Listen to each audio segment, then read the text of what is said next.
जब मैं छोटी थी ना तो मैंने एक चीज सुना था कि एजुकेशन हमें इंडिपेंडेंट बनाती है और हमें पढ़ना चाहिए, हमें इतना पढ़ना चाहिए कि हम कैपेबल बन सके। क्योंकि आपको एक चीज याद होगी कि हम बचपन में ना हमेशा अपने फ्रेंड से, अपने क्लासमेट से कंपेयर करते थे या पूछते थे कि तुझे बड़े होकर क्या बनना है। कोई कहता था इंजीनियर बनना है, कोई कहता था डॉक्टर बनना है, कोई कहता था कि टीचर बनना है, और बहुत सारे टाइप के आंसर्स, स्पेशली तो पायलट और डॉक्टर के आंसर्स तो सभी बच्चे देते थे। तो ये चीज़ समझना होगा हमें कि हमें पढ़ाई क्यों करनी है, और हमें हमेशा ना ये चीज़ सिखाया जाता है कि इंडिपेंडेंट बनना है। तो हम हमेशा किसी एक स्पेसिफिक चीज़ या डेजिग्नेशन या चीज़ को हमेशा अपना विजन बनाते हैं, गोल बनाते हैं कि हमें बड़ा होकर वो बनना है। भले हम बाद में वो बने या ना बने, हम अपने पाथ चेंज कर ले, वो बात अलग है, बट हमेशा हम इस बारे में सोचते ज़रूर है, क्योंकि सबको इंडिपेंडेंट बनना है, फाइनेंशियली सबको सिक्योर होना है एक टाइम पर, है ना। और इस चीज़ के लिए मेरी एक स्टोरी है कि मेरी मम्मी ना हमेशा हमें एजुकेशन के तरफ प्रमोट करती थी। वो इतना नहीं पढ़ी हुई थी कि मतलब होता है ना लोग बैचलर्स मास्टर्स करे हो, उन्होंने 12th पढ़ा हुआ था, बट हमें बहुत स्ट्रिक्टली हर रोज़ 2 घंटे पढ़ाती थी। एंड इसके कारण ना हम इतने तो कैपेबल बन गए कि हम लोगों से एटलीस्ट कम्युनिकेट कर सके और एक्सप्रेस कर सके। बेसिक अंडरस्टैंडिंग सोसाइटी में जीने के लिए बहुत इनफ है। That's why today the topic is why you should never leave studies after marriage. So let us understand why you should never leave. First of all, कि जो एजुकेशन है ना, जैसा कि मैंने कहा, एजुकेशन हमें इंडिपेंडेंस देती है, और जब हम एजुकेशन करते रहते हैं ना तो हम बेटर डिसीजंस लेते हैं। जैसे कि समझ लीजिए आप 6th पढ़ते हैं, आप पहले प्राइमरी सेक्शन में पढ़ते हैं, फिर आप 6th में जाते हैं, आप बेटर और समझते जाते हैं, फिर 9th 10th, और आफ्टर 10th एक बहुत बड़ा डिसीजन का मोड आता है, आपको सब्जेक्ट्स चूज़ करने होते हैं। क्योंकि इंडियन सिस्टम में हमें अलग अलग सब्जेक्ट्स लेने होते हैं, अपने इंटरेस्ट के बेसिस में हम सब्जेक्ट लेते हैं। वहाँ एक डिसीजन आता है सबसे पहले 10th के बाद, फिर हम डिसीजन लेते हैं 12th के बाद, फिर हम लेते हैं ग्रेजुएशन कि हमें किस सब्जेक्ट पे ग्रेजुएट होना है, फिर हमें किस पे मास्टर्स करना है, और इस तरह से हम बहुत सारे सब्जेक्ट्स छोड़ते चले जाते हैं और बहुत सारे स्पेसिफिक डोमेन पकड़ते चले जाते हैं और आगे लाइफ में उसी पाथ पे करियर बनाते चले जाते हैं। सो इन दिस मैनर जो हम एजुकेशन कंटिन्यू करते हैं ना, वो हमें डिसीजन मेकिंग में बहुत ज़्यादा हेल्प करती है। और आपने सुने होंगे कि आप as a women why you should study. आपने बहुत सारे ऐसे सक्सेसफुल स्टोरीज सुनी होगी कि first female train driver, first female pilot, first female doctor and this and that. वो इसलिए हो पाए क्योंकि उन्होंने उस सर्कमस्टांस में लड़ा, एजुकेशन कंटिन्यू रखी और उस मुकाम को हासिल किया कि हाँ मुझे वो कंपटीशन फेस करना है। अगर कंपटीशन फेस नहीं करना है तो मुझे वो बिज़नेस एस्टैब्लिश करना है, मुझे ये डिसीजन लेना और मुझे अपना नया स्टार्टअप बिल्ड करना, तब जाकर के हर एक चीज़ में फर्स्ट वुमेन आए। एंड कंटिन्यू दैट बिकॉज वो बहुत ज़रूरी है अगर आप पढ़ना चाहते हैं, अगर आप बढ़ना चाहते हैं और लाइफ में एक बेटर एजुकेटेड इंसान की तरह जीना चाहते हैं। So continue it. Then the second most important thing is education provides financial security. इसके लिए सबसे इंपॉर्टेंट चीज़ ये है हमें समझना कि लाइफ इज़ अनप्रेडिक्टेबल। हमें हर मोमेंट में इस चीज़ को रियलाइज़ करना है कि जो आज हमारे साथ रिलेशंस है, जिनसे हमें बहुत ज़्यादा प्यार है, वो हमें किसी भी पल कभी भी छोड़कर जा सकते हैं। कुछ भी हो सकता है, किसी को भी, आपके पार्टनर को कुछ हो सकता है, आपके फादर को कुछ हो सकता है, आपके मदर को कुछ हो सकता है। क्योंकि मैंने ना जब मैं एक स्पेसिफिक एज में आई, जब से थोड़ी अंडरस्टैंडिंग बढ़ी, मैंने देखा कि बच्चे अपने क्लास 10th के बोर्ड दे रहे हैं, कितने के पेरेंट्स क्लास 10th के बोर्ड के ड्यूरेशन पे उनकी डेथ हुई, किसी के 12th के समय, किसी का लाइफ का एकदम बहुत बड़ा मोड़ है, कल को कोई बहुत बड़ा एग्जाम देने जाना और उनके फादर या मदर की डेथ हो रही है, उनके हस्बैंड की डेथ हो रही है, और वो उस समय में उस खुद को संभालना, वो चीज़ बहुत ज़रूरी है समझना कि उस अनप्रेडिक्टेबल मोमेंट में हम कैसे डिसीजन लें, कैसे आगे बढ़ें। और जब आप एजुकेटेड रहते हैं ना, लाइक आपने बहुत अर्ली क्विट नहीं किया, आप एटलीस्ट 10th पढ़े, आप एटलीस्ट 12th पढ़े, आप एटलीस्ट ग्रेजुएटेड है या पोस्ट ग्रेजुएटेड है, जब आप पढ़े रहते हैं ना तो कुछ बेनिफिट्स तो है सोसाइटी में, आप जीते हैं तो। लाइक अगर आपके हस्बैंड या फिर आपके फादर को गवर्नमेंट जॉब है तो आप उनके जगह पर आपको जॉब लग सकती है। तो अगर आप एजुकेटेड रहेंगे तो आपको वो लगेगी, नहीं भी है तो आपको लोअर डोमेन वाले जॉब लगेंगे, और आप एजुकेटेड है तो बेटर, शायद इक्विवेलेंट या उससे थोड़े बहुत नीचे का आपको जॉब लगता है।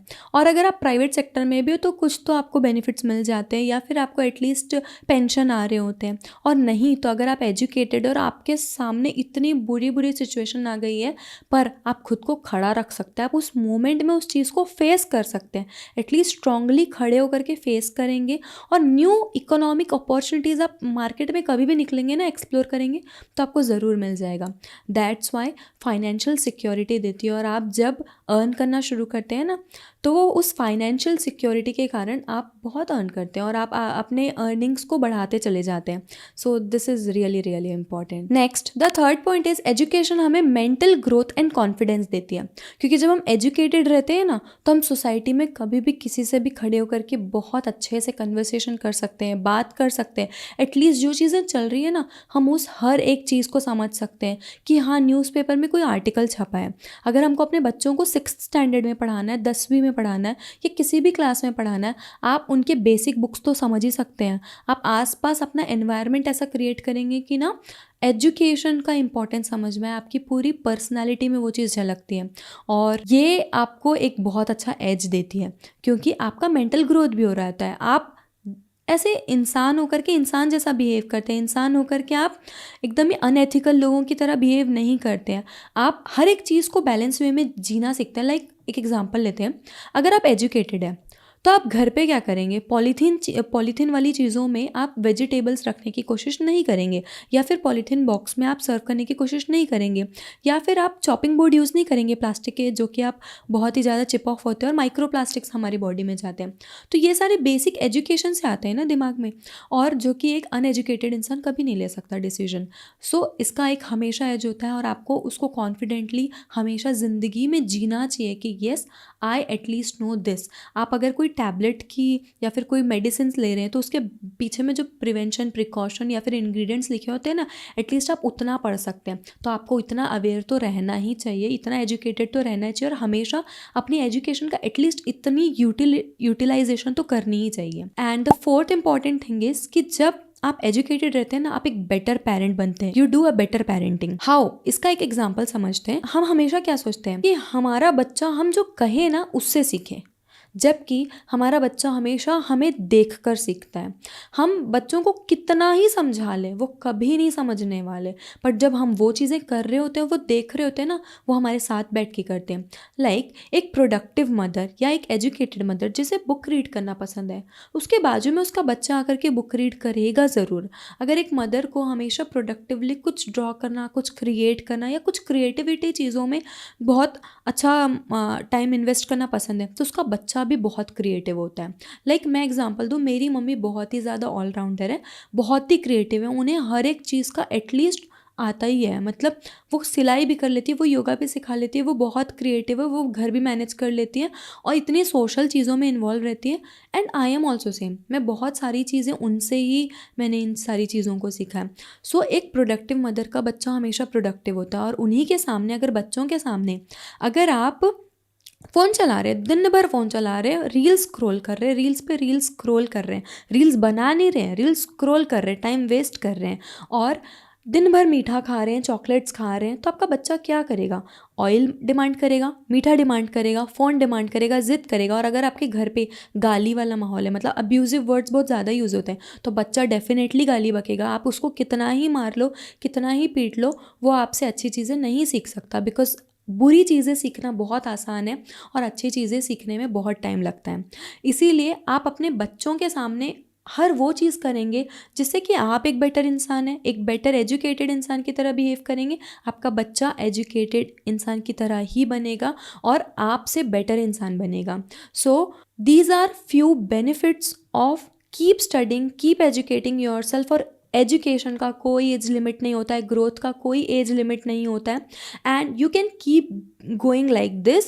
So you should never stop educating yourself after marriage, because marriage is never a full stop, and you should note this down. That's all. Thank you so much.